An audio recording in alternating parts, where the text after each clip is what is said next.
오늘 말씀의 제목인데요. 같이 한번 읽어보겠습니다. 결혼은 한 남자와 한 여자 사이에서 이루어져야 한다. 예, 우리 그리스도인이 알아야 될 신도기요. 결혼에 대한 부분입니다. 결혼은 한 남자와 한 여자 사이에서 이루어져야 한다. 여러분, 이것이 상식이고요. 이것이 인류가 수천 년 동안 이어왔던 것입니다. 근데 요즘에는 이러한 상식 또 이러한 것들이 깨어지는 시대를 맞이하고 있습니다. 그래서 서구 유럽이라든지 미국, 이제는 우리나라만 유일하게 남아있는 그러한 시대 속에 있는데, 이것이 이제 앞으로 얼마나 남아있을지 몰라요. 내가 할 수 있는 설교가 이제 앞으로 이런 설교를 하면은 교회에 몇 천만 원 벌금을 매주마다 내든지, 교회가 행정명령에 의해서 폐쇄되든지, 그러한 시대를 맞이할 수 있다라는 것입니다. 자, 여러분, 결혼은요, 한 남자와 한 여자의 결합으로 이루어지는 것이 결혼입니다. 그런데 요즘 추세가 어떻게 되냐면요, 결혼을 한 남자와 또 다른 남자의 결합이 결혼이 될 수 있다라고 주장합니다. 또 결혼이 한 여자와 다른 여자의 결합으로 이루어질 수 있다라고 그렇게 말하고 있습니다. 그러니까 이게 한마디로 동성애에 대해서 지지하는 그러한 흐름으로 바뀌고 있다라는 거예요. 성경에서는 분명히 이미 성경에 기록된 것이요, 예수님이 2000년 전에 오셨고 구약의 모세에 의해서 기록된 것이, 그것을 이제 따지고 보면은 지금으로부터 한 3,500년 전 이전에 이 성경이 기록됐는데요, 그 전에 이미 동성애가 있었다라는 거예요. 동성애가 있었다. 왜요? 그 당시에도 모든 아담과 하와의 후손은요, 죄성을 가지고 있어서 죄를 가르쳐 주지 않아도 본성적으로 가만 놔두면 그 죄를 행하게 되어 있는 거예요. 근데 그 당시에는 동성애를 범하면은요, 죄라고 불렀어요. 1970년도 미국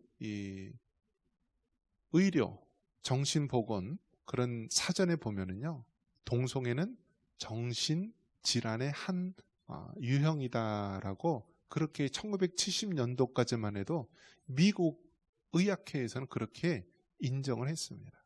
그런데 지금은 다 어떻게 됐어요? 다 동성애자들, 소수자들, 또 뭐 시민, 뭐 운동가들, 이런 사람들이 끊임없이 데모하고 시위하고 법 개정을 통하여서 이제는 동성애가 죄가 아니라 하나의, 이제는 우리가 받아들여야 할 그러한 성향이다라고 이야기를 합니다. 그러면 여러분 한번 생각해 보십시오. 동성애를 반대하는 교회와 같은 그런 성도들과 같은 입장이 있고요, 또 동성애를 지지하는 그런 좌편향, 또 진보주의자들, 그러한 자들이 있을 수 있습니다. 똑같이 자기 주장할 수 있어요, 세상적인 관점에 의해서는. 그런데 왜 유독 동성애를 지지하는 사람에 대해서는 가만히 놔두고 동성애가 잘못됐다라고 말하고 있는 교회에 대해서, 성도들에 대해서 왜 처벌합니까? 그거는 분명한 차별, 역차별이 되는 것이죠. 지금 우리가 맞이한 시대가 그렇게 되었다라는 거예요. 동성애의 첫 감염이 우리 이 세상에 드러나게 된 것이요, 원래는 이것이요, 동성애가요, 원숭이라든지 짐승에서 발견된 그런 바이러스인데요, 그것이 사람에게 그렇게 전파되면서요, 동성애자에 의해서 첫 이 에이즈, 후천성 면역 결핍증이라는 병이 드러나게 됩니다. 물론 이제 초창기에는 이제 이성 간의, 남녀 간의 그러한 성결합에 의해서 이제 에이즈 전염병이 확산되는 경우도 있었지만, 대다수가 동성애 간, 즉 남성과 남성, 여성과 여성. 근데 여성과 여성은 적어요. 남성과 남성이 90% 이상을 차지하는 것입니다. 여러분, 나라에서도 쉬쉬거리고 있는 것 중에 하나가 무엇이냐면 이 에이즈, 후천성 면역 결핍증 이 환자가요, 아프리카 땅에서도 줄어들고 있는데 우리나라에서는 계속 확장해서 늘어나고 있습니다. 한 해에만 여러분 1000명, 2000명의 에이즈 환자가 생겨나고 있어요. 40대, 50대라든지 그렇게 나이 든 사람들은 별로 안 걸리는데요, 요즘 추세는요 20대가 어마어마하게 많이 늘어나고 있어요. 이제는 10대, 우리 청소년들에게까지 에이즈 환자가 늘어나고 있습니다. 그러면서 그들은 주장하기를 뭐라고 하냐면 동성애와 이 에이즈는 전혀 상관없는 것이다라고 주장합니다. 그런데 우리가 통계적으로 봐도요, 계속해서 늘어나고 있다는 거예요. 추적 조사를 해보니까 그들 감염자들의 대부분이 동성애 성접촉을 통해서 이루어졌다는 거예요. 여러분, 동성애의 성접촉이 어떤 거예요? 쉽게 말해서 남자와 남자가 학문 성교를 하는 거예요. 학문 성교. 그들을 뭐라고 부르냐면 호모 게이라고 부르죠. 호모 게이. 한 사람은 남자 역할, 한 사람은 여자 역할 하면서요, 학문 성교를 하는 거예요. 그러면은요, 그를 통하여서 성접촉에 의해서 에이즈 바이러스가 옮겨지는 거예요. 그래서 여러분, 지난 우리나라에서 에이즈 환자가 늘어난 사람들 보면은요, 남자가 90% 이상이에요. 여자는 10%. 그리고 더 안 좋은 것은 20대, 이제는 10대들이 그렇게 많은 에이즈 환자가 늘어나고 있다는 것. 아프리카 땅에서도 에이즈 환자가 줄어들고 있는데 우리나라에서만 계속해서 에이즈 환자가 늘어나고 있다는 것이 바로 우리가 살고 있는 이 땅의 현실입니다. 그래서 과거에는요, 이러한 사실들을 국민들이 알아야 될 권리가 있다. 아프리카 땅에서도 에이즈가 줄어들고 있는데 왜 선진국이라고 하는 우리나라, OECD 국가 세계 경제 10대에 군사력은 5대라고 하는 이 대한민국 땅에서 에이즈 환자가, 우리 청소년들, 청년들이 왜 이렇게 늘어나고 있는지에 대해서 밝혀야 된다는 거예요. 뻔히 아는 사실을요, 이제는 우리의 입을 막고 우리의 눈을 가리면서요, 동성애와 에이즈의 확산은 상관이 없다라고 그렇게 주장을 합니다. 그리고 그렇게 주장을 하면은요, 차별금지법에 의해서, 소수자 보호법에 의해서 처벌받는 시대가 된 거예요. 이제는 어느 정도까지냐면요, 군대에 가면은요, 군대는 주로 누가 많죠? 남자들이 많아요. 가만 놔둬도요, 그러한 일들이 엄청나게 많이 생겨요. 그래서 예전에는 여러분, 우리 어르신들 다 아시죠?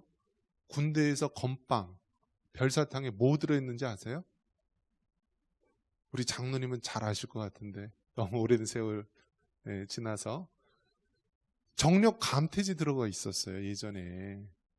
그리고 훈련소에서 밥이나 이런 음식 지을 때요, 남자들만 사니까요, 그러한 것들을 다 집어넣었다라고 합니다. 물론 이제 지금은 다 없어졌다고 해요. 그런데 지금은 어떤 일이 생기냐면요, 그 남자들이 대다수인 군대 문화에서요, 동성애자들 그렇게 많이 생긴다라고 합니다. 군대에서 상관이 밑에 있는 그런 하급 부하들에게 성적으로 접촉을 한다라는 거예요. 그래서 그것이 실제적으로 일어났습니다. 그런데 요즘엔 군대에서 처벌도 못해요. 왜냐? 그들이 개인적으로 자신들이 좋아서 한 거기 때문에 이들을 처벌하면은요, 또 차별금지법이라는 게 생겨요. 그래서 이제는 군대 내에서도요, 동성 간의 연애를 하고요, 동성 간에 때로는 살림을 차리는 경우가 있다 할지라도 마음대로 처벌하기 힘든 시대를 맞이하고 있습니다. 유일하게 이 동성애가 잘못됐고 죄라는 것을 밝히는 데가 어디냐면요, 우리 기독교인, 우리 교회에서만 우리가 이것은 잘못됐다라고 말하는 것입니다. 동성애자들은 그렇게 이야기합니다. 동성애도 엄연한 결혼을, 즉 남자와 남자, 여자와 여자가 결혼할 수 있다라고 주장합니다. 또 그들은 자녀를 입양하면 된다라고 얘기해요. 입양하면 된다. 그런데 여러분, 입양한다는 것 자체가 뭐예요? 다른 곳에서 남자와 여자가 자녀를 낳은 것을 데리고 온다는 것 아니에요. 동성애자들 여러분 생각해 보세요. 남자와 남자가 같이 결혼을 했다 쳐요. 살아요. 얼마 동안이나 여러분 같이 살 수 있을 것 같아요? 여러분 이제 상상하기도 싫은데요. 동성애자들이 학문 선교를 하잖아요. 그러면 20대 때 학문 선교를 했던 사람들이요. 10년 이상 지나면은요. 기저귀 차고 다녀야 된다라고 합니다. 이 걸어 다니면서요. 변실금에 의해서 똥을 질질질 싸면서 걸어간다라는 거예요. 그런 사람들하고 동성애자가 결혼했다. 어떻게 돼요? 같이 살 수 있어요? 박남훈 집사님, 똥을 질질질질 싸는 사람하고 같이 살 수 있어요? 그게 불가능하잖아요. 그러니까 여러분, 이 동성애라는 것은요, 오래 지날 수가 없어요.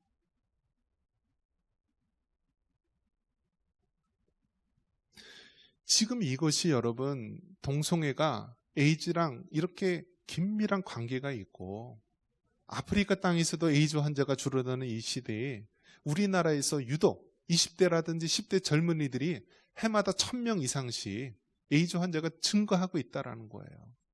에이즈 환자가 생기면은요, 1년에 한 1000만 원 이상 수많은 그 약값과 치료 비용이 드는데요. 그 비용을 다 정부에서 세금으로 준다라고 합니다. 이제 이름이 밝혀지면은 그 사람이 이제 사생활 침해한다라고 해서요. 에이즈 검사를 하는데 무기명으로 검사를 하는 거예요. 본인만 알 수 있도록. 그래서 그 에이즈 걸린 사람들이요. 제2, 제3의 장소에서 또 동성간 결합, 또 그러한 성적인 결합을 통해서 다른 사람들에게 전파를 해도 관리가 안 된다라는 거예요. 10대들이 이제는 가출을 하면은요. 스마트폰 앱을 통해서 쉽게 알바생들을 구하는데 거기에 쉽게 현혹이 된다라는 거예요. 그러면 그렇게 30대, 40대 된 동성애자, 에이즈 감염자들이요. 그 10대들 젊은 애들 가지고 성적 놀이개를 삼고요. 병을 전파하기도 하고 악행을 행한다라는 거예요. 이러한 가운데 여러분, 우리가 살 길은 오직 하나. 성경대로, 하나님 말씀대로, 창조 질서대로 회복하는 것입니다. 여러분의 자녀들, 여러분의 손주들 눈여겨보시기 바랍니다. 그리고 여러분, 정말 그 자녀들이 한 남자와 한 여자의 결합으로 결혼이 될 수 있도록 어려서부터 우리가 성경적으로 교육하고 가르쳐야 됩니다. 동성애는 성경에서 말하는 금지한 것임을 가르쳐줘야 됩니다.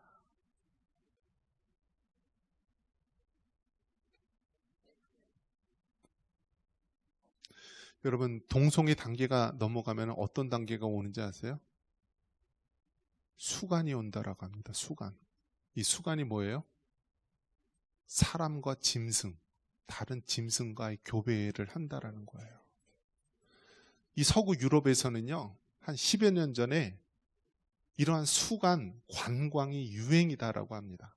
그래서 사람들이 몰려다니면서요, 수간을 한다라는 거예요, 수간. 사람하고 동물하고 짐승하고 교배를 한다라는 거예요. 그래서 독일이 이래서 안 되겠다라고 한 10여 년 전에 이거를 못하도록 했어요. 그 법이 뭔지 알아요, 여러분? 동물보호법이에요. 사람을 보호하는 게 아니라 짐승을 보호하는 이름으로 동물보호법으로 수간을 금지했습니다. 성병 중에서 가장 지독하고 사람의 생명을 앗아갈 수 있는 매도이라고 하는 질병이요. 처음 초창기 발견됐을 때 수간을 하는 사람을 통해서 그게 옮겨졌다라고 합니다. 그 남미 쪽에 가면은 라마라고 하는 그런 짐승이 있어요. 짐승. 그곳에 있는 목동들이나 남자들이요, 결혼을 할 수 없으니까 그 성적인 욕망을 라마라고 하는 그런 짐승에다 푼 거예요. 그러니까 사람에게 원래 없었던 그러한 매독이나 그러한 성병 바이러스들이요, 사람에게 옮겨져서 사람들 간에 전파되었다라고 합니다. 여러분, 하나님의 창조 질서대로 하지 않으면요, 인류의 재앙이 오게 되는 것입니다. 이것이 바로 성경이 우리에게 말씀해주고 있는 교훈입니다. 소돔과 고모라가 멸망할 때 롯의 그 딸들이 있지 않습니까? 그리고 천사가 사람 모습으로 롯의 집안에 오지 않았습니까? 그런데 그 마을에 있는 흉악범들이요, 그 남자 형상을 가지고 있는 천사들을 보고 집에서 나오라고 합니다. 내가 그들과 상관하리라. 즉 성관계를 하겠다라는 거예요. 동성애를 하겠다라는 거예요.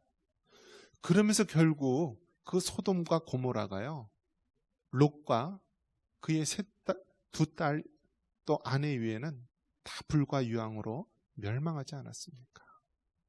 그런데 여러분, 그 소돔과 고모라보다 더 악한 시대가 지금 우리가 살고 있는 이 시대입니다. 이제는 우리가 나만 예수님 믿고 천국 가면 된다라는 것이 아니라 우리의 자녀들, 우리의 손주들이 살아갈 이 세상은요, 정말 끔찍한 죄악의 세상이 되었다라는 거예요. 이러한 가운데 우리가 정말 결혼을 소중히 여길 수 있는 여러분 되시기를 바랍니다. 정말 결혼을 통하여서 한 남자와 한 여자의 결합을 통하여서 하나님이 기뻐하는 그 가정을 이룰 수 있도록 여러분 해주시기 바랍니다. 제가 예전에 항상 얘기를 했었는데요, 자녀를 낳으려면 3명 낳으십시오. 그러면 나라에서 그 3명 다 대학 학비 다 지원해 줄 것입니다 라고 이야기를 했어요. 근데 그때만 해도 사람들이 이 코웃음 쳤어요. 그럴 리가요. 근데 지금 어떻게 됐어요? 그런 시대가 됐어요. 자녀 셋 나면은요, 나라에서 3명 다 학비 지원해줘요. 이제는 다자녀의 개념이요, 과거에는 3명 이상인데 이제는 2명으로 바뀌고 있어요. 우리가 살고 있는 이 세상, 이 대한민국이라는 이 나라, 먼저 믿은 우리 그리스도인들이요, 바로 세워나가야 됩니다. 입법하는 자들, 법을 만드는 그런 입법자들, 국회의원들, 우리가 잘 세워서요, 그들이 동성애를 지지하는 사람인지 반대하는 사람인지, 이 사람이 과연 성경적 세계관에 의해서 이 나라 이 땅을 바르게 인도할 사람인지 우리가 두 눈에 불을 켜고 살펴보며 살아가야 됩니다. 왜요? 우리의 자녀들을 위해서, 우리의 차세대를 위해서 해야 됩니다. 이제 교회에서도 65세 이상 되신 분들이요, 이제는 50%를 넘어서 70%, 80% 계속 증가합니다. 여러분, 교회에서 노인분들, 우리가 골든, 백발은 영화의 면류관이라고 그렇게 우리가 지켜 세웁니다.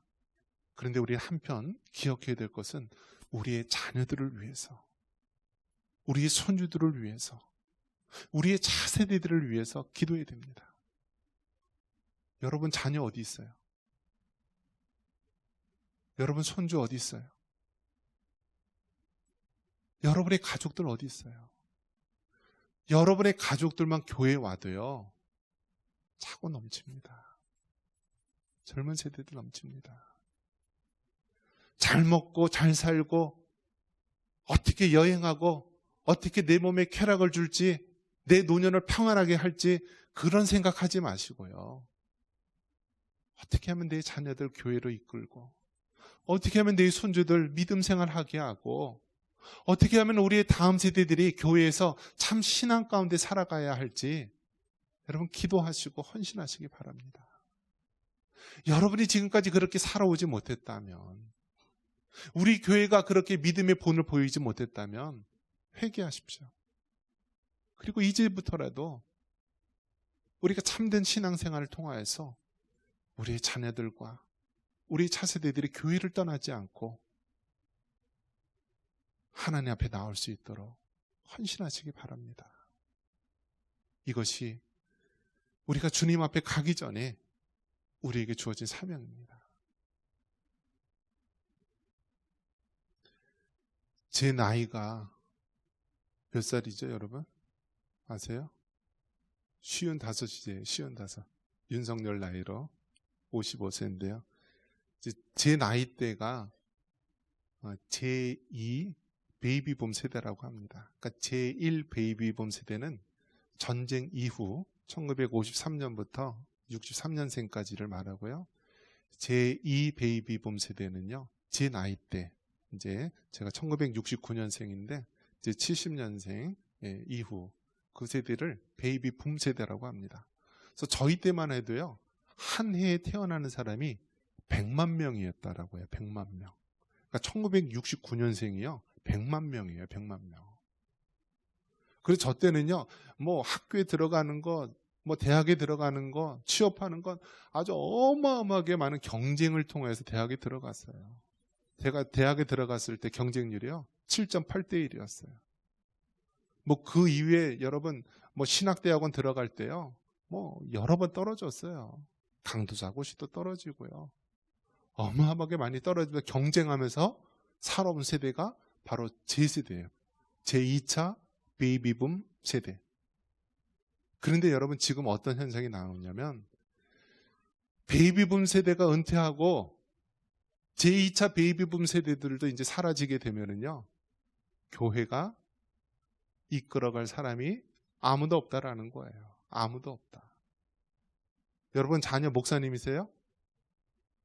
여러분 자녀 사모님으로 보냈어요? 없잖아요. 그럼 어떻게 돼요?